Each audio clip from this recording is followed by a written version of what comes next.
समझा है। सोचा तो ये भी कि अजमल कसब आया क्यों और हमारे भारत के हज़ारों लोगों को मौत के घाट उतार कर ना जाने कितनी बहू-बेटियों को विधवा और कितने बच्चों को अनाथ करके चला गया। सोचा तो ये भी कि याकूब मेमन जैसे लोगों के जनाज़े पे मुसलमान खड़े होकर के भारत के क्या बताना चाहते हैं कि वो टेररिस्ट के साथ है।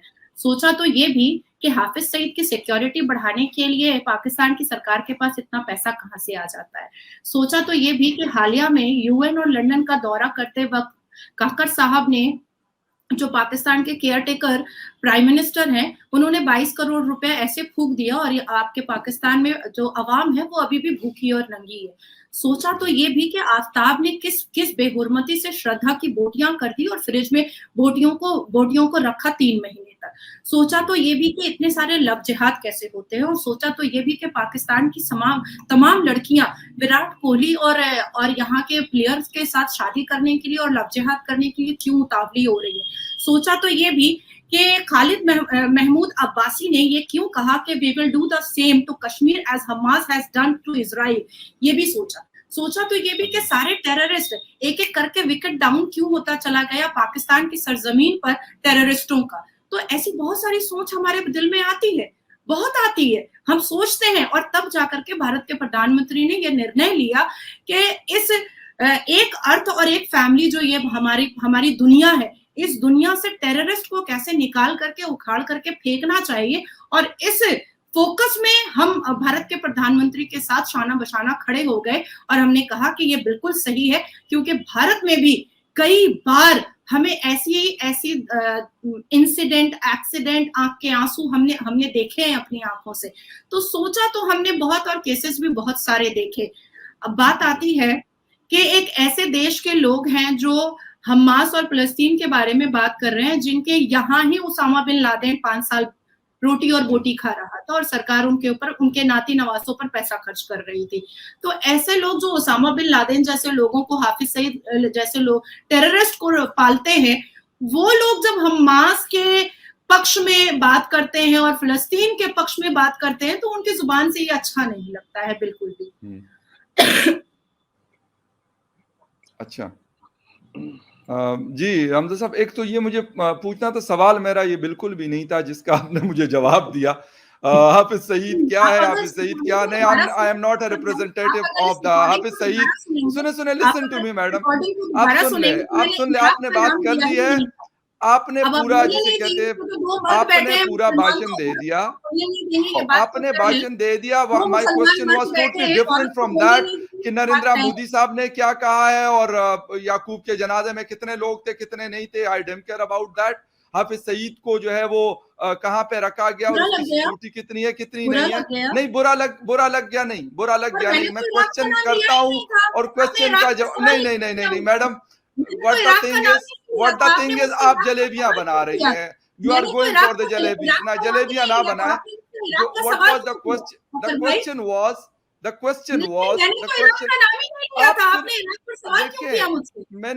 मैंने आपसे क्वेश्चन आपसे चना किया, जवाब आपने मुझे गंदम का दे दिया। सवाल था फलस्तीन और हमास के हवाले से, इजराइल इराक और लीबिया के हवाले से। आप मुझे बता रही है जी कि वो फलां को फलां हुआ था। देखिए, पाकिस्तान के बारे में 200 दफा बोले, पाकिस्तान के बारे में 140 करोड़ भारत की जनता बोलती है, 280 करोड़ बोले, किसने रोका है? किसी ने कहा है कि आप क्यों बोलते हैं?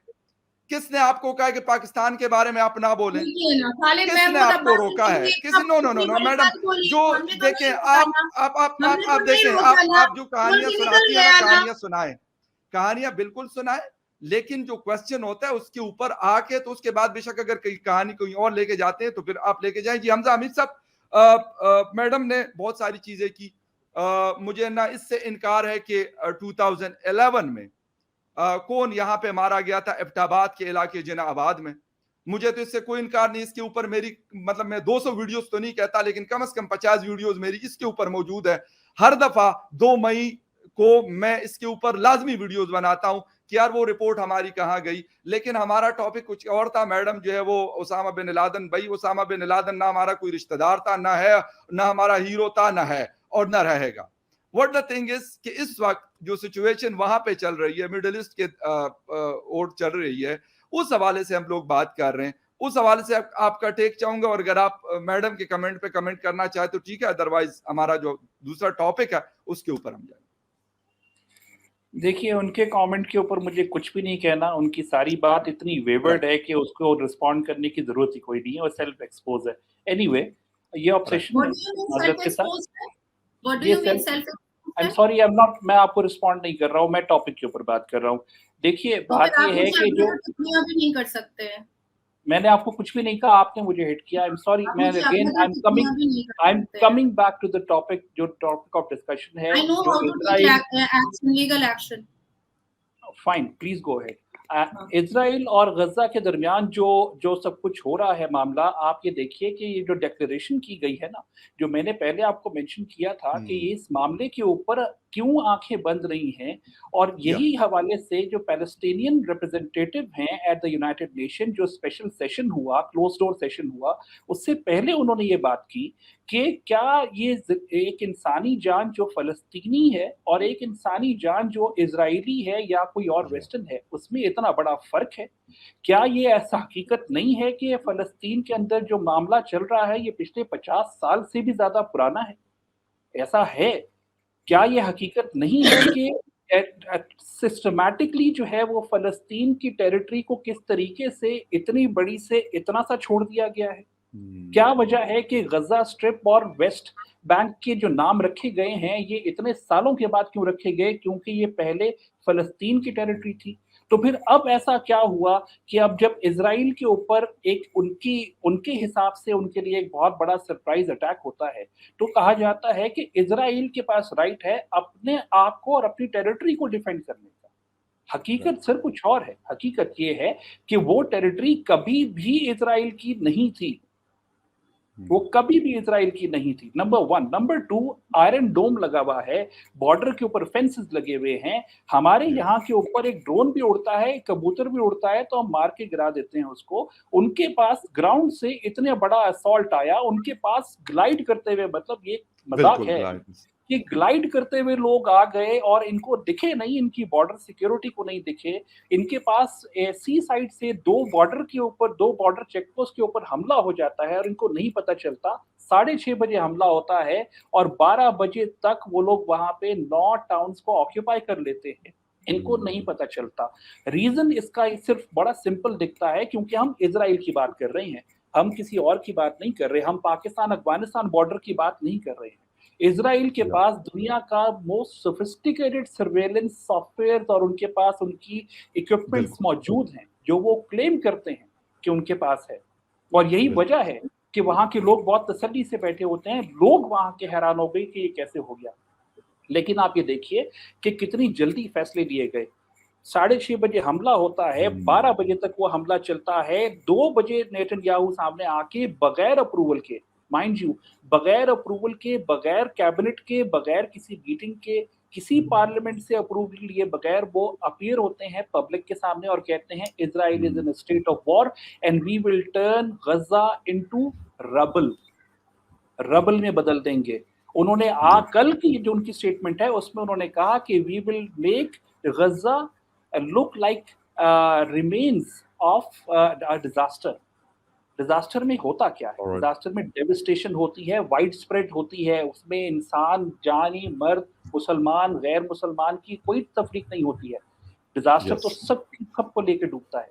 इस वक्त जो किया जा रहा है वो एग्जैक्टली वो किया जा रहा है। अगर उनकी जिंदगी इंपॉर्टेंट है और वहां के लोग अगर अपने जानों को लेके अफसोस में हैं, उनकी जानों का जो सिविलियंस गए हैं उनका हमें भी अफसोस है, लेकिन इसका मतलब ये हरगिज नहीं है कि आप वहां की 900 जानों के पीछे 23 लाख की आबादी को टारगेट करें एंड ब्रॉडली आप फलस्तीन को पूरी एक लिस्ट में खड़ा करें। ये उससे ज्यादा बड़ी कैटास्ट्रफी होगी, ये जेनोसाइड होगा, ये क्लियर वायलेशन होगी, चाहे वो यूनाइटेड नेशन हो चाहे कोई और हो। इस वक्त कोई भी जो है वो इजराइल के सामने किसी भी लिहाज से कोई मैटर नहीं कर रहा। और ये वेस्ट जो आज जिंदा हुआ है एकदम से, on Sunday morning, Saturday morning उनको पता चला ओ ये तो बहुत बड़ा मसला हो गया है, यही वेस्ट है जिनकी आंखें फलस्तीन के मामले के ऊपर बंद रही हैं। यही मसला है कि ऐसी बहुत सारी आवाजें हैं फखर जो ये कहते रहे हैं कि जैसे कश्मीर के हवाले से बात होती है, अगेन आई एम सॉरी, मुझे कश्मीर नहीं मेंशन करना चाहिए क्योंकि वो उनको फ्लेयर करेगा, बट ये जो कहा जाता है ना कि हम फलस्तीन का चूरन बेचते रहते हैं और इसको छोड़ दें पीछे, अब नॉर्मलाइज कर दें बातचीत, आपके सामने आज उसकी हकीकत आ रही है कि ये मामला ऐसा नहीं है। अगर ये सस्टेन हुआ है, ये पेंडिंग है, तो इसकी कोई वजह है, इसकी सिग्निफिकेंस है।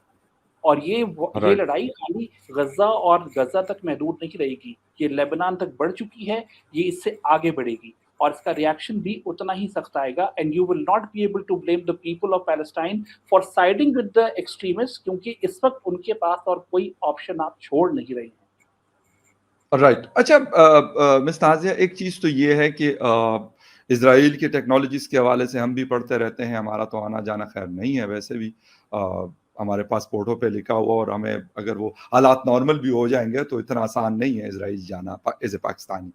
फिर भी हम सुनते रहते हैं कि उनकी इंटेलिजेंस जो मोसाद है बड़ी बेहतरीन एजेंसी काउंट होती है, बहुत सारी टेक्नोलॉजीज़ हैं उनके पास कि मतलब अभी मैं आज सुबह पढ़ रहा था कि 1.8 बिलियन मुस्लिम्स में से सिर्फ 3 के पास नोबेल प्राइज़ या पता नहीं 6 के पास है, और वहाँ पर शायद 200 से ज़्यादा नोबेल प्राइज़ है। तो यकीनन वो रिसर्च एंड डेवलपमेंट और ये सारी चीज़ें कर रहे होंगे डिफेंस से रिलेटेड।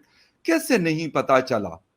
अगर कोई चीज़ होती है, कश्मीर हमारा टॉपिक नहीं है, लेकिन अगर कश्मीर के अंदर कोई होता है तो यकीनन हिंदुस्तान की इंटेलिजेंस एजेंसी कहती है कि यार हमने ये वाली खबर दी थी कि इससे रिलेटेड कुछ चीज़ हो सकती है।